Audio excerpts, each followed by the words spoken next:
कर्नाटक विधानसभा चुनाव में अब ज्यादा वक्त नहीं बचा है। उससे पहले कांग्रेस और बीजेपी दोनों ही मतदाताओं को अलग अलग तरीके से अपने पाले में करने में जुटे हैं। यही सब करते करते बीजेपी का एक दांव उसी पर उल्टा पड़ गया है।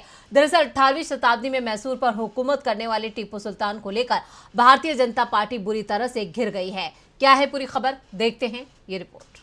कर्नाटक का सियासी पारा इस वक्त उफान पर है। अब कभी भी विधानसभा चुनावों की तारीखों का ऐलान हो सकता है। सियासी दल चुनावी मैदान में डट चुके हैं, लेकिन इस बीच बीजेपी के लिए बुरी खबर सामने आ रही है। दरअसल बीजेपी का टीपू सुल्तान को विलन बनाने का दांव उल्टा पड़ गया है। बीजेपी का कहना है कि टीपू सुल्तान को अंग्रेजों ने नहीं बल्कि वोकालिंगा पुजारी उरीगोड़ा और नांजेगोड़ा ने मारा था।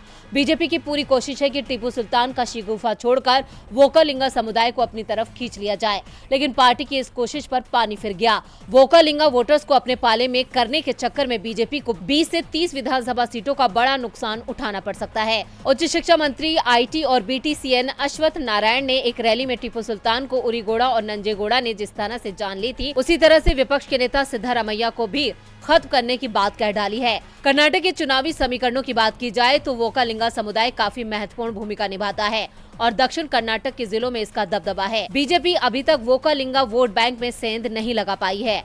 वोकालिंगा समुदाय पूर्व प्रधानमंत्री एचडी देवेगौड़ा की जेडीएस और कांग्रेस के साथ मजबूती से खड़ा रहा है। वोकालिंगा उम्मीदवारों ने जिन 40 से 45 सीटों पर जीत हासिल की, उनमें से बीजेपी आगामी विधानसभा चुनाव में 20 सीटें जीतने की उम्मीद कर रही थी, लेकिन अब बीजेपी को अपने इस बड़बोले नेता की वजह से नुकसान उठाना पड़ सकता है। बीजेपी नेता के इस बयान से पार्टी कमजोर पड़ गई है। हालांकि बाद में नेता ने अपने बयान पर माफी मांग ली। बीजेपी इस बार जनता का समर्थन हासिल कर पाने में नाकाम साबित हो रही है।